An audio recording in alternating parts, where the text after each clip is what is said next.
Buenos días. Buenos días. Buenos días a todos. Bienvenidos. Bienvenidos a este nuevo desayuno, conferencia de CEDE. Me toca presentar a una persona con una cantidad de facetas que es muy complicado resumir en poco tiempo, pero voy a tratar de resumir en el tiempo que me han dado, que es bastante poco. El currículum vitae de Cristina Garmendia refleja una personalidad con un gran número de facetas. Es científica, con gran propensión a la innovación y a la gestión empresarial. No creo que haya tocado nada. No se oye. No, Repito, es científica, con gran propensión a la innovación y gestión empresarial, espíritu emprendedor, ligero perfil político y mucho interés por el asociacionismo. Para todo esto se ha preparado a conciencia, se ha licenciado en Ciencias Biológicas y ha hecho un doctorado también en Ciencias Biológicas en la especialidad de Genética y lo cursó nada menos que con la profesora Margarita Salas. El tema de la tesis doctoral era la biología molecular. Completó además la formación con su vocación empresarial, se fue al IES a hacer el máster Business Administration en la Universidad de Navarra, como todos conocen, y fue además profesora durante algún tiempo en la Universidad Autónoma de Madrid, y siempre en materia de genética y biología. Su experiencia empresarial se inicia prácticamente una vez que supera esta fase académica en una empresa del grupo Amasúa dedicado a la pesca, en la que fue vicepresidenta ejecutiva y directora financiera. Pero muy pronto decidió volar sola con algunos socios y creó la empresa Genetrix en el sector de la biología, de la biotecnología, que hoy es una gran corporación en la cual se integran una gran cantidad de empresas. Crea también la empresa de capital riesgos Isios, especializada en salud y biotecnología. Ha fundado asimismo una empresa hispanoamericana, Salantis Microsats. También es miembro del Consejo del Espacio de la Unión Europea y se ha desenvuelto también con bastante éxito en el mundo de las startups. Se lo ha tocado prácticamente todo dentro de las empresas. Su labor y visión emprendedora ha sido reconocida con premios a la investigación y la innovación empresarial. Recibe, entre otros, el premio Fermín de la Sierra, otro gran creador. Con él ha venido a España la racionalización y los estudios de productividad del trabajo. Permítame que haga esto porque ha sido mi jefe. Además recibió el premio, muy apreciado por ella sin duda, porque es el premio de su pueblo, de su ciudad, el Tambor de Oro de San Sebastián. Y, por supuesto, está en posesión de la Gran Cruz de la Orden de Carlos III. Su interés por el asociacionismo se pone de manifiesto en la presidencia de la Fundación Inbiomed y de la Asociación Española de Bioempresas, así como su pertenencia a la Junta Directiva de la COE. Actualmente es presidente de la Fundación COTEC y forma parte de diversos consejos asesores como UNICEF y Asociación Española contra el Cáncer, y además de muchos consejos de universidades. Volviendo al mundo empresarial, es consejera de Isios Capital Partners y consejera independiente de consejos de administración de CaixaBank, Grupo Logista y Mediaset. Los elogios que me hicieron llegar algunos de sus compañeros son insuperables, tanto respecto a sus vastos conocimientos y experiencia como a su calidad humana. Moderará el coloquio Eva Toledo, que es presidenta del Círculo del Comía de Alicante, a la que se le pueden hacer todas las preguntas que ella pasará a la ponente. Antes de invitarles a subir a este estrado, en nombre de CEDE, quiero agradecer a los patrocinadores Akbar y Deloitte sus patrocinios, sin los cuales no podrían celebrarse estos desayunos. Cristina y Eva, vuestras el estrado.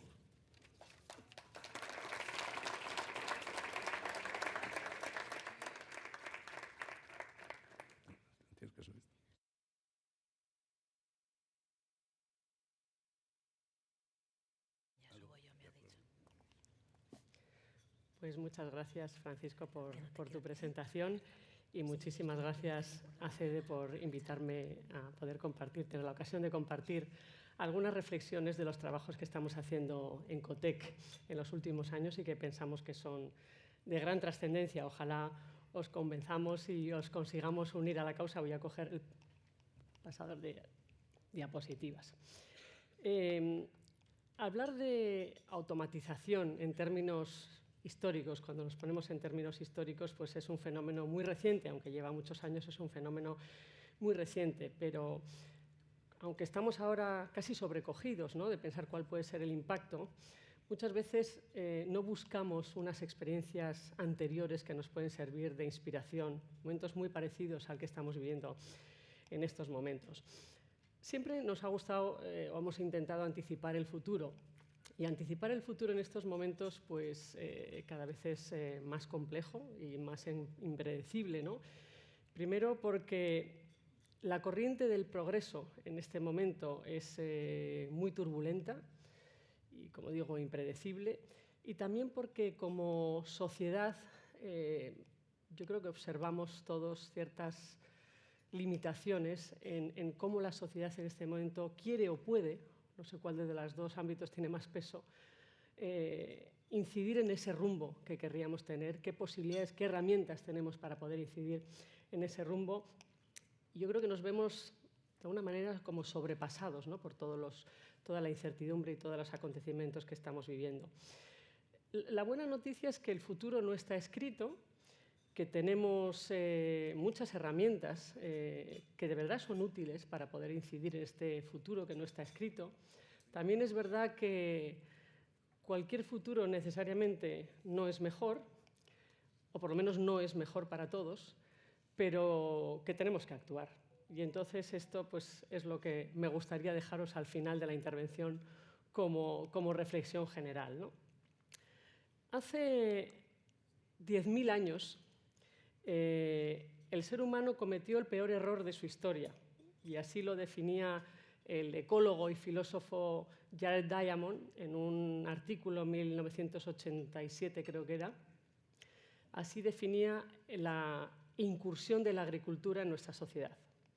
El peor error de la historia de la humanidad. Y esta afirmación, que puede resultar chocante, no podemos ni imaginar lo que es volver a ser nómadas, a vivir sin tantos aspectos tan positivos que nos ha dado la incursión en su momento de la agricultura. Él lo que dice, tiene una aproximación muy novedosa y muy interesante, él lo que dice es que la disrupción tecnológica que supuso la implementación de la agricultura, pues hizo que durante cientos de años hubiera muchísima desigualdad. La agricultura, que en aquel momento, si lo podemos imaginar, pues es ni más ni menos que el origen del empleo. Hasta ese momento no había especialización, no había dedicación organizada a tareas, pues produjo unos cambios increíbles, ¿no?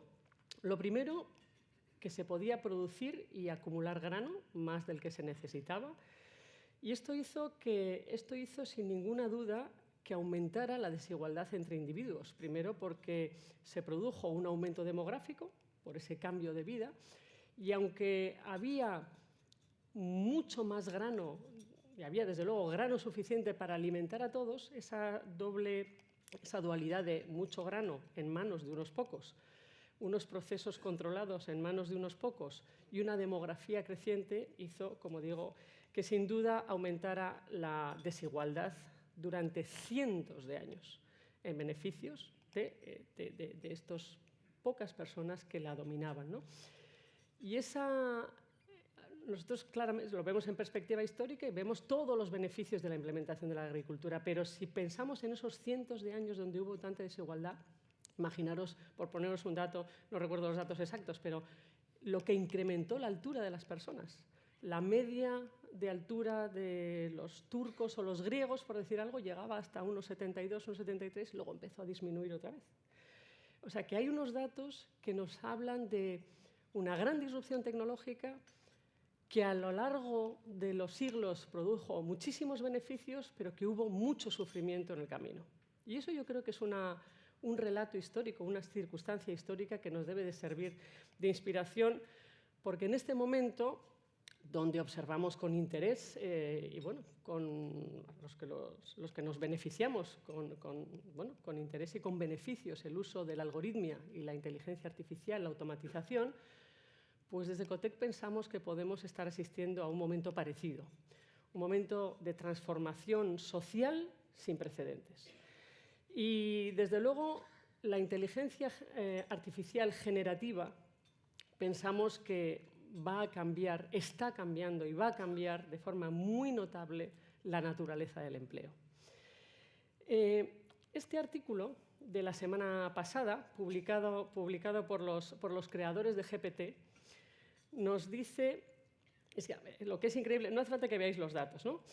Os voy a explicar brevemente qué dice esto. Esto es el porcentaje de exámenes que aprueba GPT-3 en azul.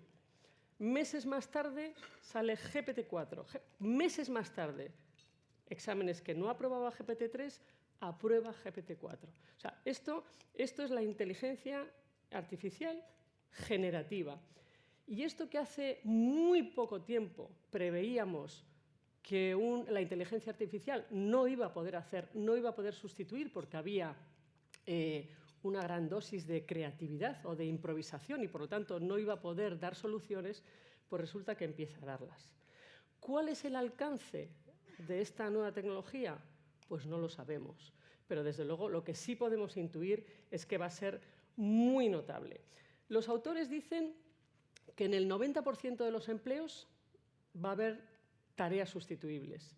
Los autores dicen que en una de cada cinco profesiones, el 50% de las tareas se pueden mejorar con inteligencia artificial. Entonces, ¿que se pueden mejorar? ¿Cuál es la actitud que tenemos que tener como sociedad? ¿Abrazamos? ¿Nos asustamos y lo frenamos? Pero esto no podemos actuar como individuos. Tenemos que actuar como colectividades y de esto hablaremos un poquito más adelante. Otro artículo también de marzo de este mes, aún sin revisar, hago todo el disclaimer porque no está revisado, pero en este caso es muy interesante la conclusión. Han hecho un experimento con 450 directivos y responsables de recursos humanos, de marketing, o sea, consultores, este tipo de profesiones, muchas de servicios y algunas en esas posiciones directivas, aunque no sea de servicios. Las conclusiones es que el grupo que utilizó GPT completó las tareas un 35% más rápido que los que no utilizaron GPT. Y lo que es más interesante es que quienes más mejoran son los menos productivos. Estos son los que menos mejoran, los que más mejoran. ¿Y esto qué quiere decir? Pues esto no sabemos muy bien qué quiere decir, pero igual puede indicarnos que no es que estén ayudando a los menos productivos, es que los están sustituyendo. Entonces, vamos a ver, estos son marzo, artículos sin revisar, pero vamos a ver esto qué nos está queriendo decir. Lo que está claro es que va a haber que redefinir los puestos de trabajo y que vamos a tener herramientas para poder evaluar lo que cada persona está aportando a su puesto de trabajo. Y seguro que todos en nuestros equipos tenemos personas que enseguida identificamos que su aportación no es precisamente su expertise técnico, sino esas otras capacidades y habilidades que los hacen diferentes. Personas que tienen capacidad de liderazgo, que median conflictos, que escuchan, que te inspiran. Todas estas capacidades y habilidades, desde luego, lo que no hay duda es que hoy por hoy, y digo hoy, bien claro, hoy por hoy, porque ya veis a la velocidad a lo que va esto, la inteligencia artificial no lo puede sustituir, la inteligencia artificial generativa empieza a dar muestras de poderlo sustituir y hasta ahí podemos leer a dónde va encaminado el futuro, ¿no? Aunque los avances de la inteligencia artificial están siendo exponencial. O sea, es que solamente pensar, Jorge está aquí, el director general de Ecotec. Jorge, acuérdate, hace 2 años, 1 año, hace muy poco tiempo decíamos, pareciera que podría pasar. Es que hoy tenemos los datos. Y además los datos se producen mes a mes y tenemos que estar muy atentos, ¿no? Nosotros llevamos varios años desde Ecotec muy concentrados con este tema. Observamos desde Ecotec los efectos, los beneficios y las posibles dificultades de la innovación, y hemos hecho mucho énfasis en el empleo, porque ya veíamos hace unos años que en teoría podía tener un efecto de transformación en el empleo, pero es que hoy tenemos los datos. Hoy tenemos los datos, por eso esto tiene que llevar un debate muy profundo. Seguro que muchos de los que estamos aquí estamos en organizaciones que hacen informes y lamentablemente los informes tienen una difusión limitada. Nosotros apostamos en Ecotec por un formato distinto para que precisamente llegue a la sociedad, que son los formatos de vídeos cortos, ¿no? Y uno de ellos, el que hicimos sobre, luego os dejaré el código QR, no está en la web, sobre el futuro del empleo, la verdad es que tiene millones de visionados. Esto nos permitió, estábamos tan preocupados que nosotros de la sociedad civil, ¿qué se puede hacer? Desde luego tenemos que intentar convencer a nuestros representantes políticos. Lanzamos una campaña de firmas, recogimos más de 135.000 firmas que entregamos a la presidenta del Congreso, porque de verdad que hay que debatir en sede parlamentaria el futuro del empleo. Hemos dedicado en estos últimos meses, ¿cuánto se ha dedicado al futuro, en tiempo de debate y de discusión y de reflexiones y de opiniones sobre el futuro de las pensiones? ¿Se ha tenido esto en cuenta en el modelo laboral? ¿Cómo se proyecta el futuro de las pensiones? Habrá que pensar en el futuro del empleo. No se pueden proyectar las pensiones si no hablamos del futuro del empleo. O sea que de verdad que es urgente el debate sobre el futuro del empleo. ¿Cuál es el sentir de la ciudadanía ante el impacto de la automatización? Porque no solamente son los datos. En Ecotec nos gusta mucho también tener la valoración de no solo lo que es, sino lo que piensa la sociedad. Hay una parte que es muy relevante, que es cómo me siento yo, qué pienso yo ante un escenario que me estás relatando, ¿no? Bueno, pues desde 2017 hacemos una encuesta sobre la percepción social de la innovación. Y el resultado pues, es así de binario, como lo estáis viendo ahí.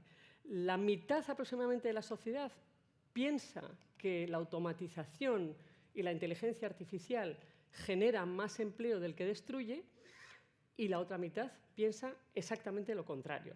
Así que hablamos de una sociedad dividida, perfectamente dividida a este respecto, y esto en sí mismo es una señal que nos tiene que hacer reflexionar, porque esta es la percepción de la sociedad. Y luego hay otro dato muy interesante, y esto seguro que nos identificamos, que es que no es lo mismo cuando te preguntan en genérico qué crees que va a pasar, que cuando te preguntan qué hay de lo mío, que suele haber diferencias.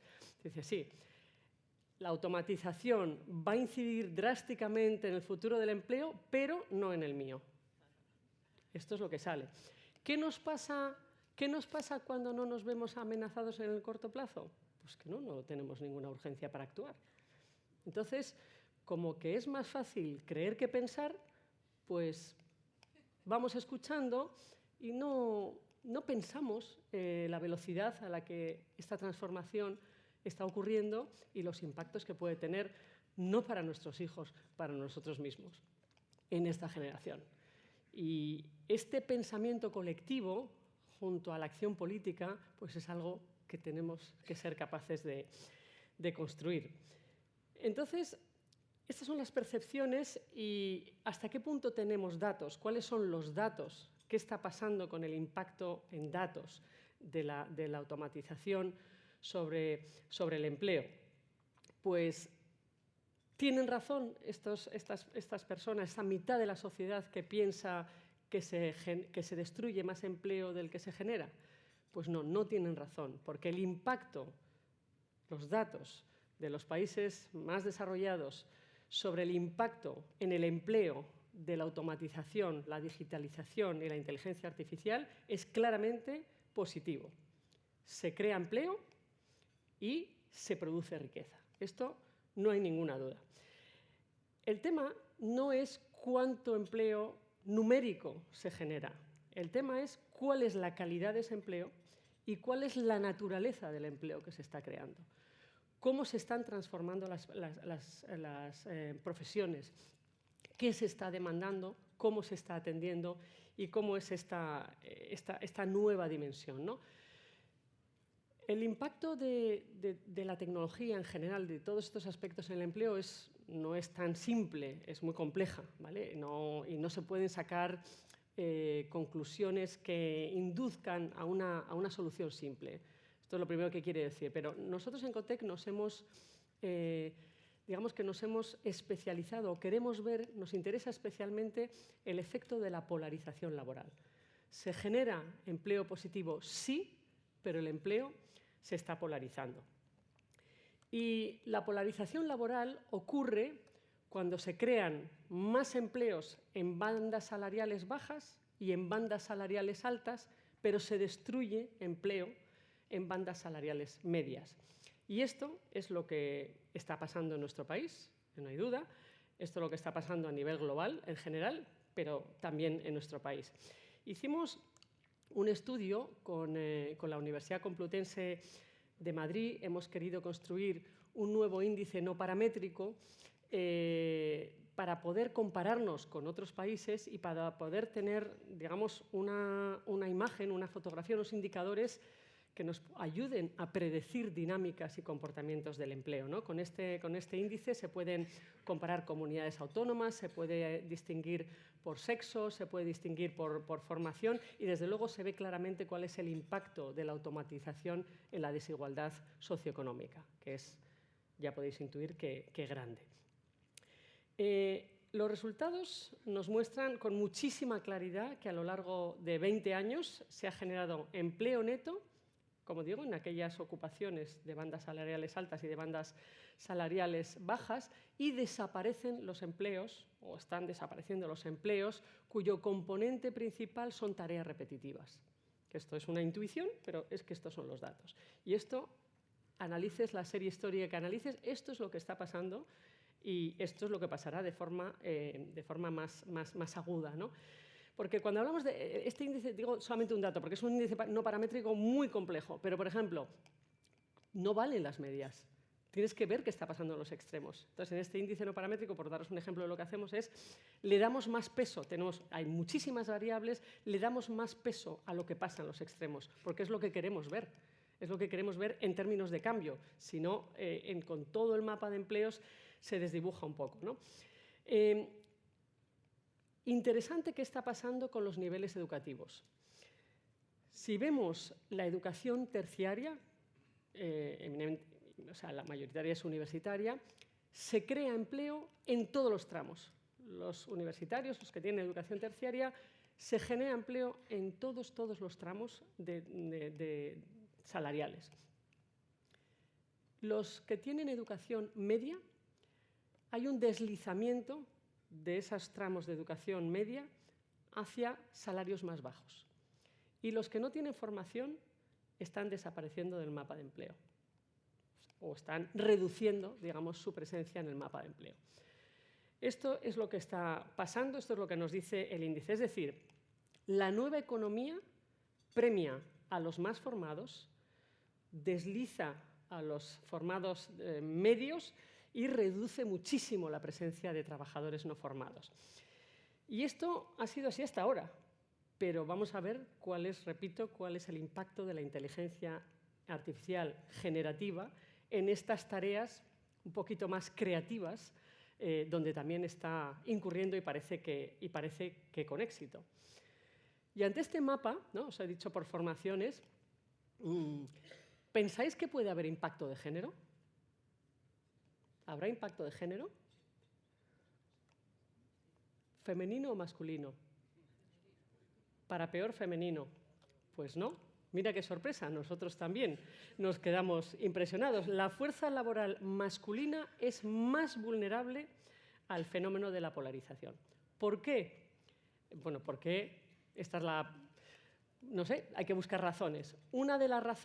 Dos razones principales. Una Las mujeres, durante las últimas 2 décadas, digamos, nos hemos formado mucho más y mejor, con mucho más esfuerzo, 1. Segundo, hemos aceptado, las mujeres en general, han aceptado trabajos no tan reconocidos que hoy por hoy no son automatizables. Por ejemplo, la economía de los cuidados. Entonces, hay un empleo femenino que no se destruye, está aguantando perfectamente el impacto de la automatización. Y hay un empleo muy masculino en el ámbito de la manipulación que se está destruyendo. O todos los sectores, el sector primario, por ejemplo, que se está mecanizando mucho, que acabará automatizado y que es también, en gran parte, es un sector muy, muy masculino, ¿no? Y ante estos datos, mira cómo es la curva, es que es clarísima, ante estos datos, cuando nos volvemos a la percepción social, ¿no? Y nos preguntan cómo nos sentimos los hombres y las mujeres si nos sentimos preparados para este escenario. Pues las mujeres nos sentimos mucho peor preparadas. Eso es lo que nos sentimos. Estamos más preparadas, no nos está afectando la automatización, pero la realidad es que nos sentimos peor preparadas. Esto es lo que nos pasa. Entonces, nos sentimos peor preparadas. Yo creo que hay una parte de sesgo de confianza, que está demostrado. Tenemos menos confianza en nosotras mismas. Y luego hay otra parte que lo que es la percepción social de la automatización es un mundo donde se prevé mucha máquina, mucho mecanizado, donde la mujer no ha entrado fácilmente, entonces como que esa es la percepción que tenemos, ¿no? Hay que incidir, no cabe duda, en que las mujeres tienen que entrar más en carreras STEM, pero luego hay que reconocer también que el impacto que está teniendo la automatización en sectores que a priori no nos parece que son, cuando nos dicen robotización, automatización, se nos ocurren las ciencias sociales, se nos ocurren las profesiones sanitarias, pues sí, claro que se están beneficiando muchísimo y muy bien de la automatización. Y ahí hay un empleo muy femenino que se está sosteniendo también muy bien. Otro trabajo que hemos publicado recientemente con ISEAC en este caso es cuáles son las competencias y las ocupaciones más demandadas en el mercado español. Vemos cómo han evolucionado en los últimos años y esto nos permite ver cuáles son las tendencias de empleo y detectar a estos colectivos que están en riesgo para poder, de alguna manera, ojalá haya políticas que ayuden, porque se pueden identificar perfectamente los colectivos, hay políticas que ayuden a reeducar a estos colectivos para poderlos introducir en esos nuevos empleos que se están demandando. El estudio este que hemos hecho con ISEAC se basa en 2 bases de datos. Una es la base de datos europea ESCO, que permite realizar correspondencias entre ocupaciones y competencias y que nos da idea de cuáles están siendo las dinámicas laborales y cuáles son esas competencias y esas ocupaciones que ahora os comentaré brevemente que se están demandando y cuáles se están dejando de demandar. Y por otro lado, la encuesta de población activa, la EPA, que nos permite identificar quiénes son las personas, dónde están, en qué estrato socioeconómico en cada uno de este tipo de empleo. Entonces, cruzando estas bases de datos, llegamos a conclusiones que son interesantes, que os las voy a contar. Algunas conclusiones son las siguientes. Bueno, algunas las he introducido. Crece el empleo en ocupaciones altamente cualificadas y las poco cualificadas que exigen presencialidad y cercanía, ¿vale? Por ejemplo, la economía de los ciudadanos. Decrece el empleo en salarios y cualificaciones medias. Las competencias más valoradas están relacionadas con el trabajo abstracto, imaginaros, directivos, científicos, esos trabajos abstractos, y, desde luego, no los rutinarios ni los manuales. Las ocupaciones que más personas emplean actualmente, en este momento, son de baja cualificación, unido a interacción con personas. Esas son las que más se emplean en este momento. Hay crecimiento de ocupaciones que requieren mayor cualificación. Está en auge. Cada vez se demanda mayor cualificación. En alza, competencias cognitivas más competencias manuales difícilmente automatizables. Por ejemplo, de nuevo, los cuidados. Y en declive, competencias de manipulación y de construcción. Aumenta la demanda de competencias de avance tecnológico, alta cualificación y de trato personal, baja cualificación. De nuevo, la polarización de la que hablábamos, ¿no? Y en este trabajo de ISEA, que ya veis que es totalmente distinto al primero, se llega exactamente a la misma conclusión de género. Exactamente, son metodologías totalmente distintas. Se llega exactamente a la misma conclusión. Las mujeres están formadas y las mujeres jóvenes más formadas todavía. Hay una gran diferencia, no sé si lo veis. Están todos los datos en la web, ¿eh? Hay una gran diferencia entre hombres y mujeres, muy significativa, en ocupaciones, en donde se están dando las ocupaciones en esta economía más exigente, digamos. Así que, cuando pensamos que las mujeres no hemos tenido tanta incidencia porque hemos sido más flexibles a la hora de aceptar trabajos no tan reconocidos y porque además nos hemos formado más, no pensemos que esto es la solución. Esta no es la solución a este escenario que estamos viendo. La solución pasa por políticas educativas, políticas laborales, políticas de innovación que nos permitan estudiar este momento, proyectar el futuro y acompañar a la sociedad en esta transición tan exigente para todos, ¿no? Y esto vamos a necesitar el compromiso y la flexibilidad de los agentes sociales. Tenemos que trabajar juntos. El escenario puede ser muy interesante, es muy interesante, pero es el que es. Entonces, tenemos herramientas para acompañarlo. Lo que no podemos ser es ser espectadores y hablar del futuro de las pensiones sin hablar del futuro del empleo. Voy a daros dos pinceladas de ocupaciones y competencias que hemos extraído algunos casos que son paradigmáticos, ¿no? Como decía, caen todas las manufacturas, no cae, de hecho crece, la manufactura de telecomunicaciones y electrónica. Algunas son muy evidentes, pero bueno, están medidas y no son intuiciones, son los datos, ¿no? Suben todas las de los cuidados. Esto es un crecimiento increíble, la economía de los cuidados. Suben todas las científicas y se multiplican por varios dígitos las matemáticas en concreto. Estamos hablando de ocupaciones. Cae el sector primario, como digo, mecanizado y muy pronto automatizado. Y también en el pool de competencias vamos viendo cuáles son emergentes, cuáles son esenciales, cuáles son emergentes y cuáles son en declive, ¿no? Hay un primer grupo que son esenciales, que seguramente que los estamos viviendo todos. Una es esas competencias que nos garantizan que cumplimos con las normas, que cumplimos con las organizaciones, que cumplimos en materia de seguridad. Todas estas son competencias esenciales que se mantienen absolutamente en todas las ocupaciones y que son una exigencia. Luego hay un segundo grupo de competencias en auge que son las competencias humanas, esto que hablábamos antes. ¿Cómo de hábil eres? ¿Cómo de empático? ¿Cuánto valor añadido generas al grupo? ¿Cómo eres capaz de colaborar? ¿Cómo eres capaz de pensar en grupo? Estas competencias están en auge. Y luego las que están en declive son manipular y mover, construir y trabajar con máquinas y equipos especializados. Así que, en resumen, y yo creo que esta lo resumen bien, hay más demanda y más empleo, y reitero de nuevo, en ocupaciones que requieren interacción y presencia, sin requerir una cualificación elevada. Por ejemplo, también, no solamente la economía de los cuidados, también los comerciantes o los vendedores, también porque hay mucha tecnificación, mucha algoritmia, pero realmente siempre va a haber un plus que se va a valorar cada vez más por ese trato humano.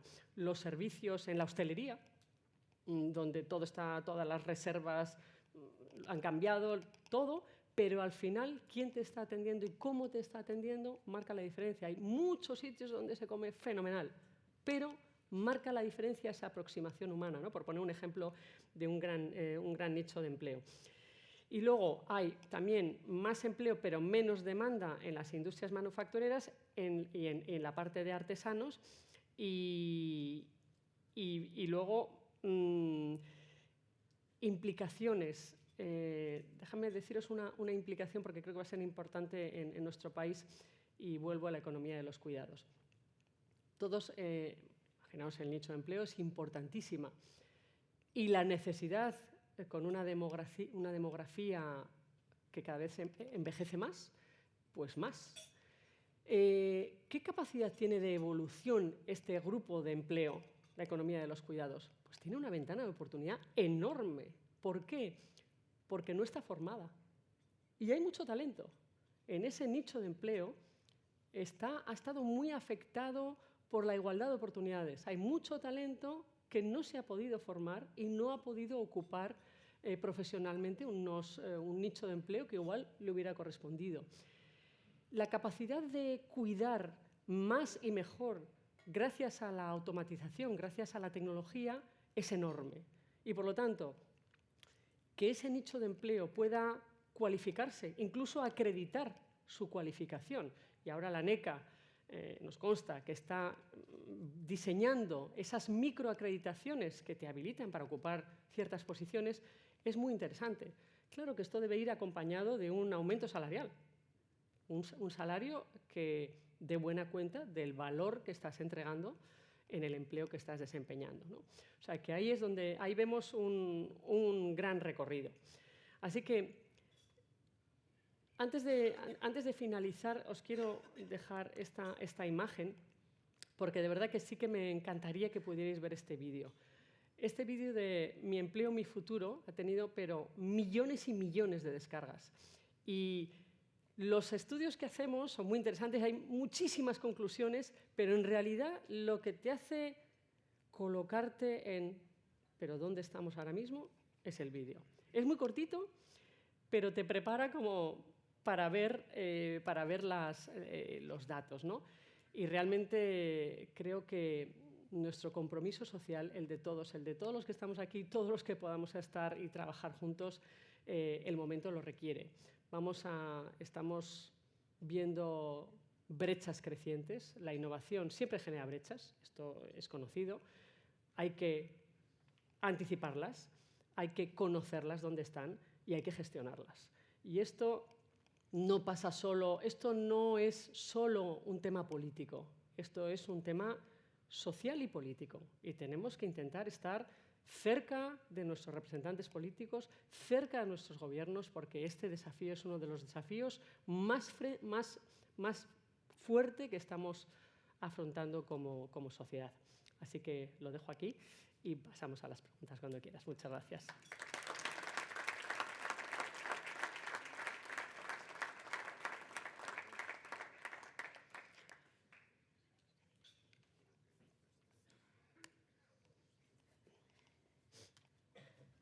¿Está aquí o aquí? Te puedo tutear. Claro. Bueno, mientras nos retiran el atril, ya saben que tenéis, bueno, os tuteo a todos, tenéis de preguntas para que puedan recoger.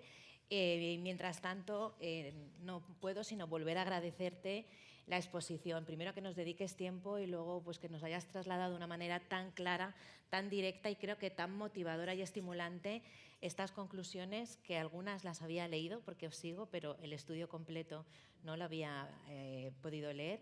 Y creo que hay cuestiones muy impactantes. Para los directivos, sin duda, nos ayudará a configurar equipos, a generar esos planes de carrera, esa formación interna, pero es insuficiente, como bien dices, sí, gracias, si no somos capaces de encontrar un marco de trabajo a través de la administración que nos haga ser proactivos. A mí me da pena tener los datos, tener la información y que lleguemos tarde y que podamos haber realizado cambios buenos para la sociedad y que lleguemos tarde. También quería decir que la inteligencia artificial no sabemos dónde está el tope, lo has explicado perfectamente con esta evolución del chat. A mí me gustaría pensar que la unicidad de las personas nos va a permitir que siga intocable y que sigamos disfrutando pues, de personas como Cristina, que dan un toque personal a un conocimiento que a lo mejor una herramienta nos puede facilitar, pero espero que no lleguen a poderlo hacer pues con ese sentimiento, con esa emoción y con esa calidad humana con la que lo has hecho. Bueno, comenzamos con algunas de las preguntas. Hay muchas, con lo cual voy a hacer la primera porque es la que tengo delante y mientras contesta pues miraré para que no se repitan. Soraya Gamoral, de Deloitte, pregunta: en el contexto geopolítico actual y a nivel global, ¿qué medidas concretas se pueden proponer en ámbitos educativo, laboral y qué incentivos empresariales a nivel legislativo para que España pueda aprovechar las oportunidades que ofrece la inteligencia artificial? Bueno, seguramente lo primero que tenemos que establecer en el marco geopolítico es un diálogo constructivo, pero no solamente político, sino desde la sociedad hacia la política. O sea, de verdad creo, y esto en algunos países pues funciona mejor, porque hay un diálogo habitual. Los datos que gestionan las administraciones públicas son datos muy agregados o datos donde ven números, pero las organizaciones empresariales tenemos personas, tenemos desafíos, estamos viendo tendencias que tenemos que compartir con las administraciones públicas y nos tenemos que comprometer a gestionar el desafío de forma conjunta. Yo creo que las empresas, bueno, el impacto de las pymes en nuestro país es muy grande, tienen los recursos más limitados, pero es muy grande por el número de pymes que tenemos. Pero yo creo que un gran número de grandes empresas de nuestro país están acompañando muy bien este tránsito.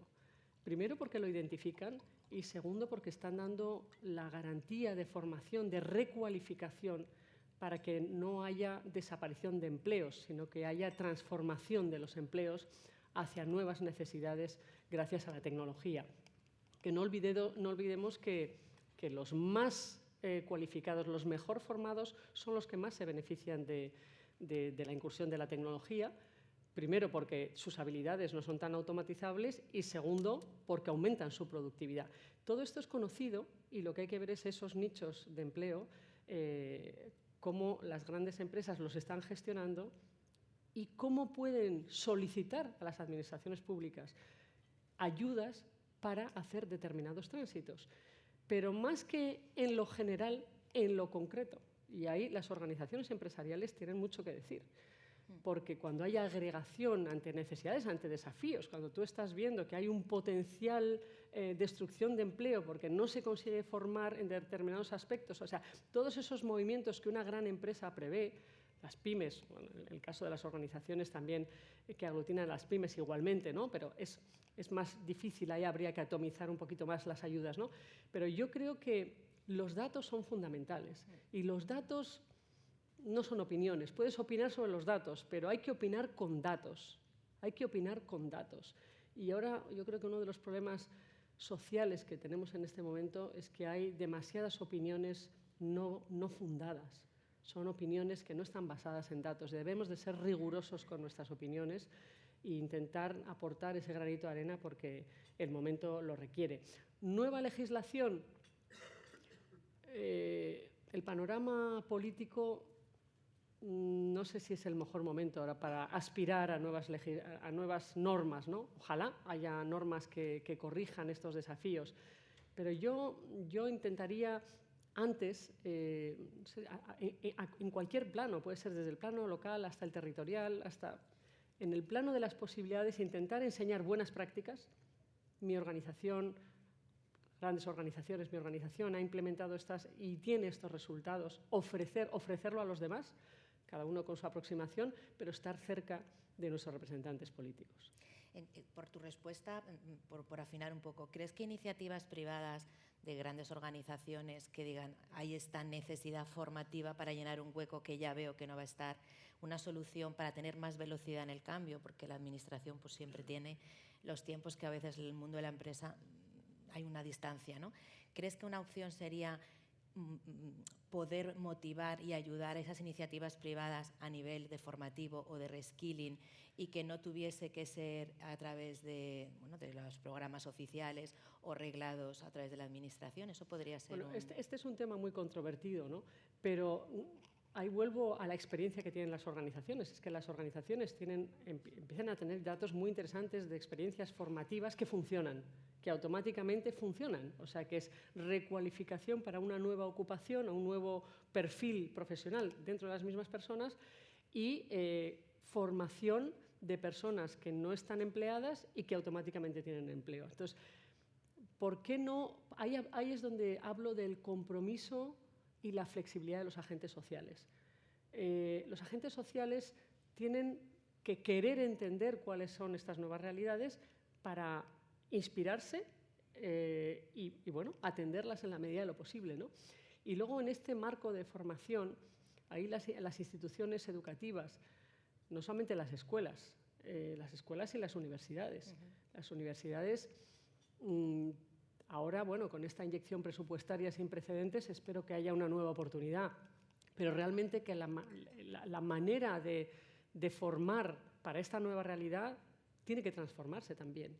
Entonces, puede haberlo, no digo que lo haya porque no lo hemos medido, pero puede haber un sesgo entre universidades privadas que sí están dando el salto y universidades públicas que no lo estén dando. Claro que no será uniforme en la universidad pública. Decía, no me acuerdo ahora el nombre, pero un premio Nobel, hablando, cuando le preguntaron sobre qué pensaba de las universidades americanas y si se le venía a la cabeza las buenas que estaban en el ranking entre las 100 primeras, dijo, seguro que no tengo los nombres ahora mismo, algunas son obvias, pero hay muchas que estarán entre las 100 primeras. Lo que es seguro es que las 100 últimas son todas americanas.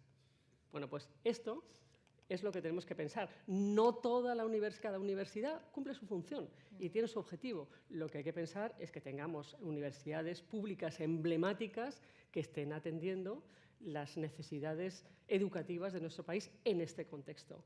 Y yo creo que la complicidad de la comunidad educativa también es muy importante. La comunidad educativa con la empresa, que es la empleadora. Y no solo las grandes, también las pymes, ¿no? Pero estar cerca, generar este diálogo que no existe, yo creo que también es relevante. Pero hay una gran diversidad, ¿eh? No es todo el sistema universitario. Hay honrosas excepciones que de verdad que están trabajando de una manera distinta, con una impronta espectacular en nuestro país. Tomás Arrieta nos subraya, opinión, por favor. ¿Cómo afectará a las personas de más edad? Y dice, más de 55, por ejemplo. Yo no sé si esto debería de leerlo, Tomás, porque estamos todos aquí ya mal, ¿no? Pero bueno, por ser fiel a la pregunta tal y como la has planteado. ¿Cómo nos afecta? Bueno, esto de nuevo es todo un colectivo y tenemos que ver cómo nos afecta, ¿no? Ya sabemos cómo nos afecta en términos medios. Evidentemente hay un gran impacto por renta, no afecta, la edad es un parámetro, pero la renta es otro parámetro, y tenemos que ser capaces, en un mundo tan tecnificado, tenemos que ser capaces de ofrecer soluciones personalizadas. Por ejemplo, queremos que todos los trámites administrativos se digitalicen, sí, pero habrá que saber cuáles son los colectivos hay que digitalizar todo y hay que acompañar a los colectivos de personas que no pueden tener pero no puede fallar ni uno. Entonces, ahí, ¿cómo se sostienen esas capacidades públicas para atender estas realidades? Me decía el otro día el presidente de Correos. Pues, por ejemplo, Correos es un ejemplo.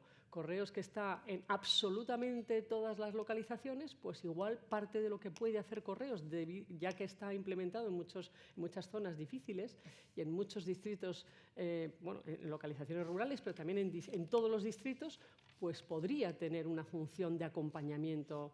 O sea, habrá que crear, habrá que innovar con las instituciones con las que tenemos. Tenemos, de nuevo, me voy al principio de la intervención, tenemos muchas herramientas que podrían ser agentes del cambio y, desde luego, para el colectivo de mayores, sin ninguna duda.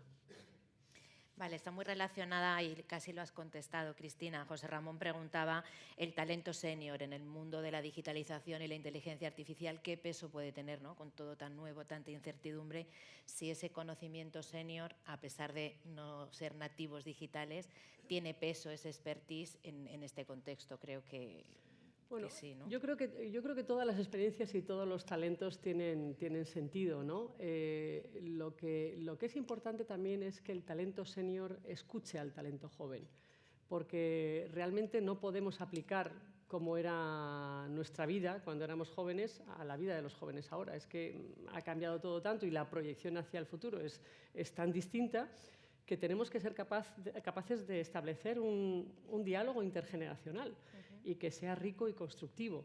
Pero, desde luego, el talento senior es un talento muy valioso, el de la experiencia, el haber ¿no? gente que ha establecido puentes, que ha sido capaz de concitar consensos, que esto ahora es clave, ya no es, y como la digitalización, las redes sociales en los jóvenes los está aislando un poco, no tienen tanta práctica de esta interacción humana. Ahí, a mí me preocupa muchísimo este querer teletrabajar como objetivo, o sea, como objetivo a la hora de escuchar una oferta laboral. Quiero teletrabajar los 5 días. Eso no debe de ser bueno, porque si proyectamos cómo va el futuro del empleo, estamos viendo que esas capacidades humanas van a marcar la diferencia. Teletrabajando no se entrenan estas capacidades y estas habilidades, y hay que entrenarlas. Y, por lo tanto, ellos igual no son tan conscientes, pero hay que explicarles que esto es lo que dicen los datos hoy por hoy, y que, por lo tanto, hay que ayudarles y hay que animarles a que el trabajo en el espacio físico y compartir experiencias es muy relevante para sus vidas. Sí, yo estoy de acuerdo, y de hecho hace poco leía un artículo que hablaban de que en las organizaciones donde conviven hasta 3 generaciones, ¿no? que está dentro de esa diversidad de edad, pues que se veía un despertar, sobre todo en los jóvenes, de conductas, de reflexión, de compartir, incluso de tener esa figura natural como del mentor dentro de tu casa, dentro de tu organización, y que habían notado pues eso, mucha más cohesión en el grupo porque cada uno aporta, uno la frescura, el otro la experiencia, el otro está... Y luego hay otro riesgo con esto del teletrabajo, y es que la cohesión social que se produce en las ciudades, el gran determinante es la movilidad en el trabajo, cuando uno va a trabajar, desde donde vive hasta donde trabaja. Y esto está en riesgo. Entonces puede haber un riesgo de empezar a haber guetos, porque si tú no sales de tu barrio, no te relacionas con otros barrios y cada vez los barrios están más cerrados y no se da esa movilidad laboral, esto no es neutro, esto tiene un impacto en el modelo de las ciudades. Entonces, a esto también hay que estar atento, ¿no? Desde las políticas municipales. Sí, sin duda. Una pregunta muy interesante de Fabián Torres relacionado con las jubilaciones. Pregunta si deberíamos de plantearnos, que ya se ha planteado, ¿no? Un impuesto a los robots o a los propietarios o creadores de inteligencia artificial sobre el trabajo que vayan a desarrollar. ¿Podría ser esa una vía de financiación del sistema de pensiones? ¿Qué nos hubiera parecido hace 80 años que nos hubieran propuesto un impuesto a las lavadoras? Claro que ayudó mucho y que destruyó empleo y nos ayudó mucho. O sea, creo que el tema de la fiscalidad, de verdad que hay que tomárselo muy en serio. O sea, el tema de la fiscalidad, uno no puede incidir en la fiscalidad analizando un eje. La fiscalidad en un mundo en transformación es muy compleja, hay que abordarla como un todo. Ojalá haya una parte de acuerdo fiscal europeo, que al final, si queremos trabajar en una Europa más cohesionada y más unida, muchas de las aproximaciones fiscales deberían de ser compartidas con Europa. Y luego hay que tener en cuenta ahora esto, cuál es la carga impositiva de qué para producir qué efecto. Y luego medirlo, hacerlo público y corregirlo. O sea, no tener miedo, porque implementamos políticas. Yo muchas veces cuando intento ver, bueno, ¿cuál ha sido el efecto de esta política fiscal? ¿Qué ha pasado? Primero, no es fácil inducir que de ese efecto fiscal hay un ingreso automático. Puede haber un ingreso, pero ingresas más, pero ¿qué dejas de ingresar por haber hecho la medida? No es tan fácil. Entonces yo no soy partidaria o sea, a la pregunta concreta, yo no soy partidaria porque acabaríamos grabándolo todo. ¿Qué es grabar un robot?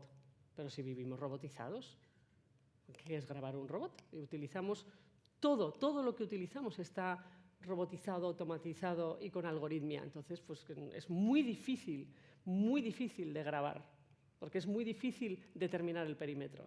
Entonces, me parece tan complejo y además no tengo claro la utilidad que creo que habría que repensar el modelo fiscal. Pilar Martínez, también una pregunta, he ido seleccionando, disculpar que no las podamos hacer todas, que es un tema que está sobre la mesa y que en Europa además vio la luz una directiva sobre ética, ¿no? La relación o esos límites que la ética debe de poner en los desarrollos de inteligencia artificial. Pregunta, bueno, pues, ¿en qué nivel se integraría a la hora de administrar la inteligencia artificial? La ética en la algoritmia es un aspecto absolutamente esencial. Y es verdad que una vez que arrancan los algoritmos es difícil entender cómo están funcionando por dentro. Lo que sí se puede hacer es generar el perímetro. Y hay un perímetro perfectamente auditable y esto es uno de los aspectos más relevantes en términos de novedad en las comisiones de auditoría. O sea que claro que tiene que haber una ética de los algoritmos y además tiene que ser auditable, que prevenga los excesos y los sesgos, las dos cosas. Pero esto, desde luego, las grandes entidades lo están teniendo muy en cuenta y además, por aspectos también ESG, vamos, esto en términos reputacionales, imagínate el impacto que puede tener. O sea que sí, es un aspecto muy, muy importante. Una cosa relacionada, y esto ya es de mi cosecha, todo el tema de la privacidad, que está íntimamente relacionado con esta regulación de la ética. Muchas veces se dice que Europa estamos siendo menos competitivos que Estados Unidos u otras áreas donde se da más libertad a estos desarrollos, pues, de reconocimientos faciales, de incluso compartir datos médicos para diagnóstico. En tu opinión, ¿crees que esto primar la privacidad del individuo nos puede estar mermando competitivamente?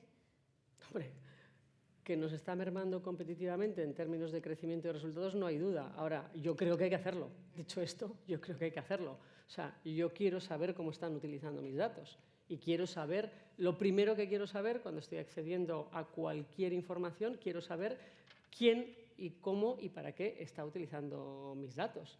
O sea que yo no estoy a favor de cómo se utiliza en Estados Unidos con esta libertad absoluta de acceso a los datos de todo tipo. Nos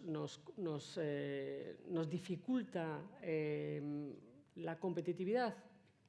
Claro, cuando las reglas del juego son otras, ¿no? También dificulta la competitividad. No nos vamos a comparar con China, donde hay un país que tiene unas reglas democráticas diferentes. ¿Van mejor competitivamente? Sí. ¿Son las que hay que tener? Pues no. O sea, quiero decir, ¿con quién nos comparamos? Yo creo que Europa no tiene que mirar por el retrovisor, tiene que tener su propia aproximación socioeconómica.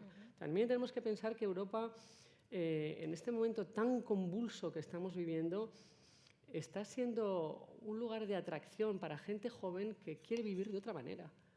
Hay mucha gente que está viniendo de Estados Unidos, muchos jóvenes que están viviendo de Estados Unidos porque piensan que Europa vive con otros principios.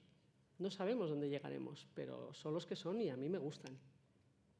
Sí, yo coincido. De hecho, conocerás, en Alicante está la Fundación ELIS, sí, liderada por Núria Oliver, y uno de los proyectos que llevan es el procurar que el talento, los científicos europeos que ahora están en otros territorios, sino que vuelvan, que se replanteen que aquí puede haber un escenario y proyectos bueno, pues, ilusionantes, a pesar de que sus reglas de juego sean otras, ¿no? Imagínate, me podías haber preguntado, ahora ya no me preguntarás, hace un mes o mes y medio, ¿qué me parece la sobreregulación bancaria europea? Y diríamos ahora, pues menos mal. Menos mal, sí. Pues menos mal. ¿No? O sea, que depende. O sea, sí, que es verdad que, claro, cuando tienes un corsé mayor, pues compites de otra manera, pero cuando viene un problema dices, vale, que no, que estábamos bien aquí regulados. Pues.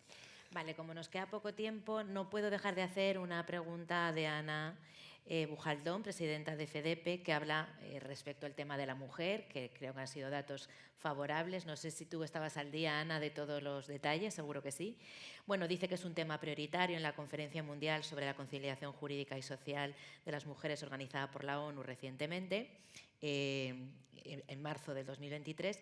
Dice la innovación, mayor cambio tecnológico para lograr la igualdad de género. Su pregunta es, ¿cómo podemos impulsar que haya más mujeres trabajando, más mujeres liderando empresas, donde el core business sea la innovación? Bueno, yo creo que hacer más de lo que estamos haciendo, pero ya lo estamos haciendo. Yo creo que hay un esfuerzo político muy importante, pero para mí el dato de más impacto es la conciencia institucional. O sea, realmente ahora mismo las instituciones empresariales y de cualquier otra naturaleza este aspecto se lo están tomando muy en serio. Y cada vez más se tiene en cuenta que haya realmente presencia de mujeres de forma muy equilibrada y casi que no es presentable que no lo haya. Esto ha pasado desde hace poco tiempo y esto va a tener un impacto transformador, ¿no? O sea, colocar a la mujer en el lugar que le corresponde, si no es tan obvio como esto, ¿no? Por eso cuando te dicen, ¿y qué piensas de las cuotas? Pues no debería haberlas, porque el talento está perfectamente repartido. O sea, lo que no puedes aceptar es que te digan, es que tenemos que forzar porque no hay mujeres. ¿Qué es forzar? ¿Qué es forzar? ¿Forzar qué? Pues habrá que buscar dónde están las mujeres que corresponden al 50%, que hace 50 años no estaban presentes en el mundo laboral, pero ahora ya sí. Ahora ya sí, y desde luego en la capa de los 30-40 están perfectamente identificadas. Hay insuficientes mujeres en las carreras STEM, esto es lo que tenemos que trabajar. Pero trabajar en la universidad es demasiado tarde, esto hay que trabajarlo en las familias, o sea, en el plano de las familias, con los juegos, con los colegios en las primeras etapas, ¿no? Ya en la etapa universitaria es demasiado tarde, hay que tener esa cultura de las familias. Bueno, y antes de acabar, estando en un entorno de directivos, bajo el paraguas de CEDE, no podemos dejar de preguntarte qué tips, qué recomendaciones te atreverías a hacer a los directivos para gestionar estos retos de la automatización y los cambios en el trabajo que nos has estado exhibiendo. ¿Con qué ideas tenemos que salir de aquí súper claras para hacer los deberes?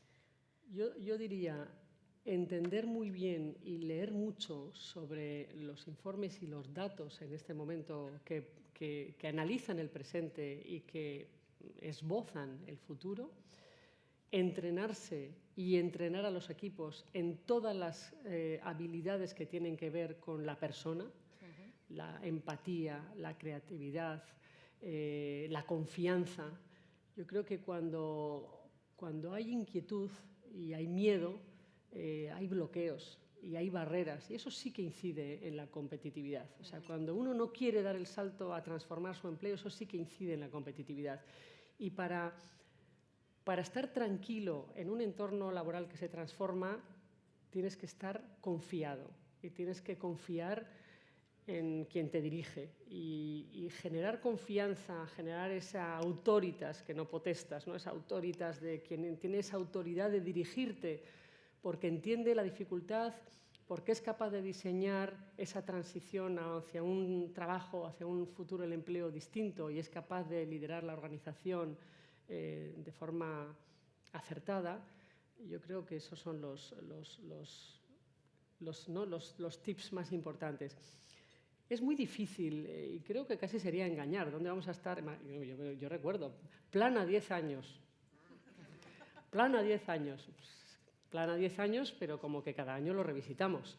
Cada año se revisita y cada año hay más cambios, porque imaginaros la incidencia que tienen todas las tecnologías en esto. Entonces, explicar los cambios, cómo se producen, con la tranquilidad que el trabajador y la trabajadora tienen en que mi organización está atenta a los cambios y comprometida en generar las herramientas que nos ayuden a transitar por este momento tan desafiante. Muy bien, pues lo vamos a dejar aquí. A mí me gustaría pensar que vamos a conseguir que la tecnología esté al servicio de las personas y que esa desigualdad que has explicado que en la época en Egipto, cuando comenzó la agricultura, se generó, seamos capaces de ahora, si no evitarlo, que creo que no, sí minimizarlo. Y me quedo con la frase de otra persona que no se ha identificado, pero bueno, como somos optimistas, pues me apetece compartirla porque es optimista. Dice, a pesar de todo ello, puntos suspensivos, bienvenidos al futuro. Siempre ha sido así. Y no hay paro en los países más desarrollados. Muchas gracias, Cristina, y hasta pronto. Gracias. Muchas gracias.